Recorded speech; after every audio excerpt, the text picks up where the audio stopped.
भाटिया जी, लोग इन्हें big boss के नाम से जानते हैं। दुनिया भर में इनके शोज होते हैं। मैंने सुना आंखें बंद करके बाल काटते हैं, मोमबत्ती से भी काटते हैं आप शायद। ये हम एक्टरों के लिए भी हमारे लिए बाल बहुत ज़रूरी होता है।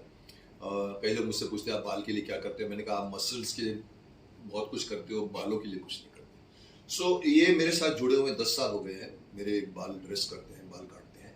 और ये मैं इनको एक दिन लेट जन्मदिन की मुबारकबाद देना चाहता हूँ। हैप्पी बर्थडे आयुष्मान भव, many many happy returns of the day.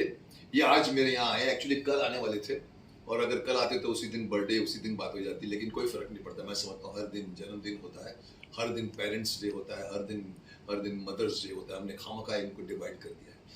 मैं जो मेन मुद्दे पे आना चाहता हूँ कि एक क्रिकेट एक ऐसी गेम है जो पूरा वर्ल्ड पसंद करता है, पर एक तरह की क्रिकेट खेलने वाले डिफरेंटली एबल्ड अगर हों तो उस क्रिकेट का लुक, उस क्रिकेट की शक्ति बदल जाती है।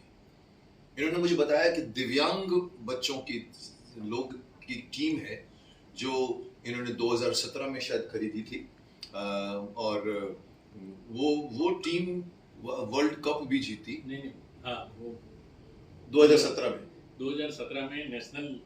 नेशनल जीता। और तो ये मैं बताना चाहता हूँ, मुंबई चैंप हुए थे। और उनके कौन से कैप्टन थे? दिनेश सेन उनके कैप्टन थे।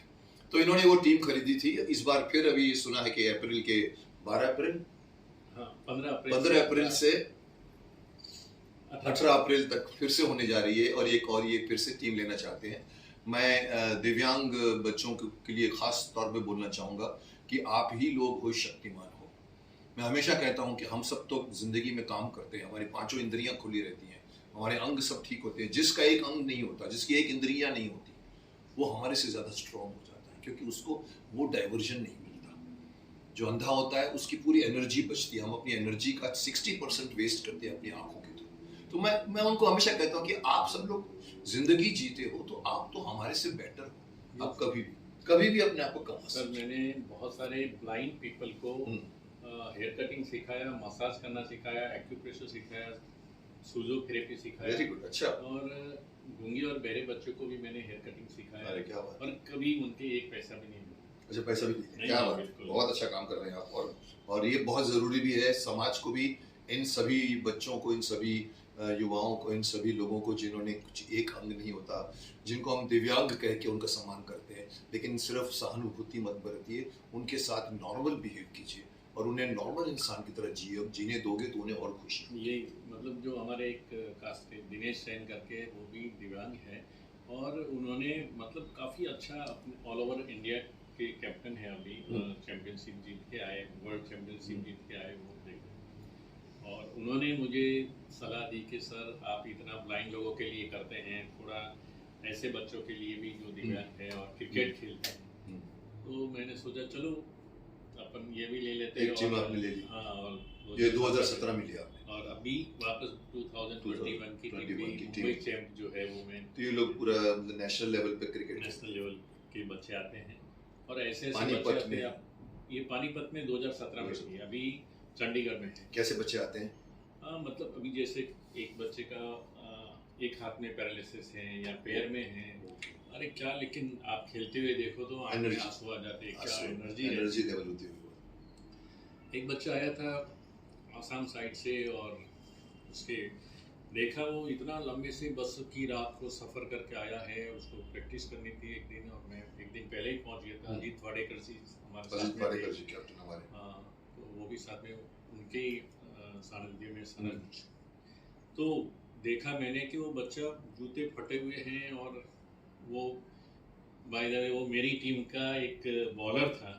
फिर मैंने तभी के तभी उसको बोला आज ही रात को जाके, आज ही शाम को जाके तुम पहले जूते शूज के पैसे दिए।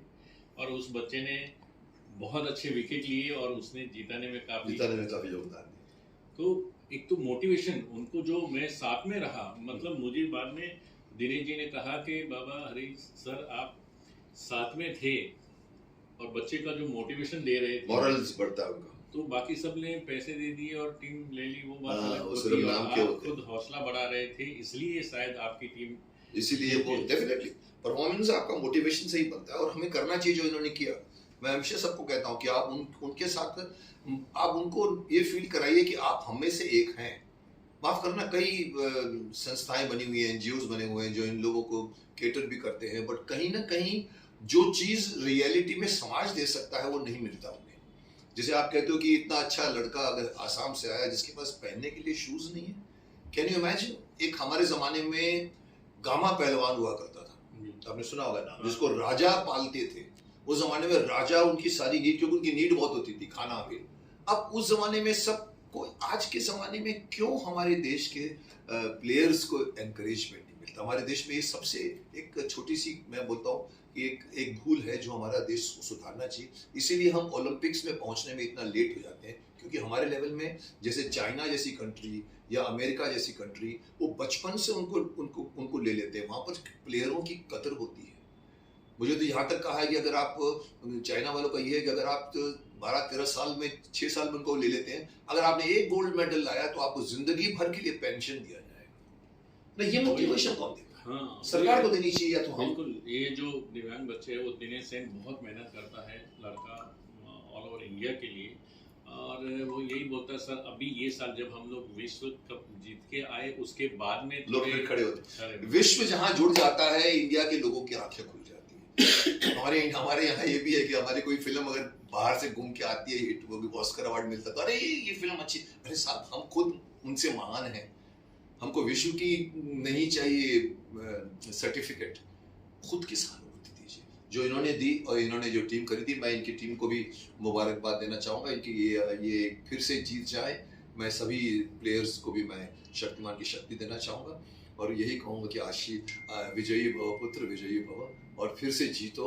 लेकिन जीतना इतना इम्पोर्टेंट नहीं है जितना खेलना है। मैं हमेशा कहता हूँ खेलो बच्चों के साथ में। बस मैं भी यही सोचता हूँ, जीतना मेरे लिए ये नहीं था, बच्चों को मोटिवेशन देना और उनका जो मनोबल बढ़ता है, उनका जो उत्साह होता है, तो बहुत अच्छा लगता है। बहुत अच्छा। हार जाओ कोई फर्क नहीं पड़ता, सेकंड थर्ड फोर्थ कोई फर्क नहीं पड़ता। मैं तो हमेशा कहता हूँ, कई बार लोगों को बता चुका हूँ कि मैं अपनी क्लास में 27वां नंबर आया था स्कूल में। मैं फर्स्ट सेकंड थर्ड, आज बोलता मैं फर्स्ट आया हूँ, सेकंड आया हूँ, थर्ड आया हूँ। मैं 27वां नंबर आया था। आज वही मुकेश खन्ना जिंदगी के ऐसे मुकाम पर है जहाँ बहुत से लोग पहुंचना चाहते हैं। yes. तो वो इसलिए नहीं कि मैं फर्स्ट आया सेकंड आया एसएससी में या बीएससी में, इसलिए कि मैंने जिंदगी का एग्जाम पास। सर मेरे फादर भी थर्ड में फेल हो गया। पहले बहुत अच्छे से पिटाई की, क्योंकि पहले पैसे नहीं होते थे तो उनको बहुत दुख होता था कि पूरा साल खराब हो गया। और उसके बाद में मैंने 3 इयर्स फर्स्ट क्लास फर्स्ट भी आया और 8.5 तक ही पढ़ पाया। बाद में 10th की एग्जाम दी, लेकिन उसके बाद मैं मुंबई आ गया। और उसके बाद मैंने मतलब बड़ा काम किए, मतलब कि ये हेयर ड्रेसर लाइन में बस एक ही सोचा था कि मुझे कुछ अलग करना है, हटके करना है। तो भगवान ने मुझे आंख पे पट्टी बांध के कटिंग करने का एक नया जादू दिया हाथ में। और आज मुझे बड़ी खुशी होती है कि उसकी वजह से काफ़ी नाम हुआ, काफ़ी ब्लाइंड पीपल को मैं एक प्रेरणा मिली कि मैं ब्लाइंड पीपल के लिए कुछ कर पाऊँ, दिव्यांग बच्चों के लिए कुछ कर पाऊँ। तो ये भाव भी, मतलब उन्होंने सोचा कि जब ये अपनी आंख बंद करके इतना कुछ कर सकते हैं तो हमारी आंख तो बंद है, तो हम भी क्यों नहीं कर सकते? तो आपसे उनको मोटिवेशन मिली। बिल्कुल। और बहुत ही अच्छा लगा। और मुझे आज भी पिताजी की जो पिटाई की हुई वो बातें, हाँ, पिटाई कहीं सही वक्त पे, अगर बुजुर्ग लोग सही वक्त पे बच्चे की पिटाई करे तो वो बच्चा कभी हमेशा आगे बढ़ता है। मैं तो हमेशा कहता हूँ बाबा को कंट्रोल करो। आजकल के बच्चे, लंदन में शो होना कोई खाने की बात नहीं, हेयर ड्रेसर का। यस, आपके अचीवमेंट है। काफी सारी बड़ी बड़ी कंट्रीज में शो हो चुके हैं, मेहनत का फल है। बस मैं आपको ये कहना चाहूंगा कि आप अच्छे इंसान भी हैं। Is a very nice person, human being. मैं लाइक करता हूँ इनको, अच्छा कुछ सोचते हैं, अच्छी इनकी जिंदगी का तरीका जीने का है। आयुर्वेद में बिलीव करते हैं, बहुत अच्छी बातें बताते हैं। तो इनकी जिंदगी इसीलिए अच्छी होती है क्योंकि आपका आचरण आपका अच्छा है।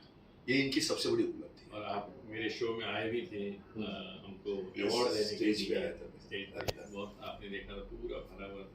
तो ऐसे ही बहुत सारे शो हुए और ज़िंदगी बहुत अच्छी गुजरी। और मुझे खुशी होती है कि भगवान मुझे हमेशा हेयर ड्रेसर बनाए कि मैं कम से कम लोगों को खूबसूरत बना सकूं। एक अलग आर्ट है। देखो, छोटी सी बात है हरीश भाई, मैं तो हमेशा से ये कहता हूँ, हमारे देश में अगर हर बंदा अपने अपने प्रोफेशन को ईमानदारी से लेवे, आजकल हमारे यहाँ पर ईमानदारी की कमी है। हर बंदा अपने प्रोफेशन पर, छोटा हो कि बड़ा हो, अगर अगर अगर कारीगर ईमानदारी से काम करे, अगर अगर ये डॉक्टर ईमानदारी से काम करे, लॉयर ईमानदारी से काम करे, अगर हर बंदा अपने अपनी अपने प्रोफेशन को, चाहे वो छोटा हो बड़ा हो, इनका प्रोफेशन था हेयर ड्रेसर, इन्होंने ईमानदारी बरती तो आज ये पहुंचे, तो हमारा देश सुपर पावर बनने में कोई नहीं रोक सकता। ये मैं हमेशा से कहता हूँ, ईमानदारी चाहिए काम। So all the best and देखिए मैच जीत कर आइए आप लोग फिर से। Thank you. ओके।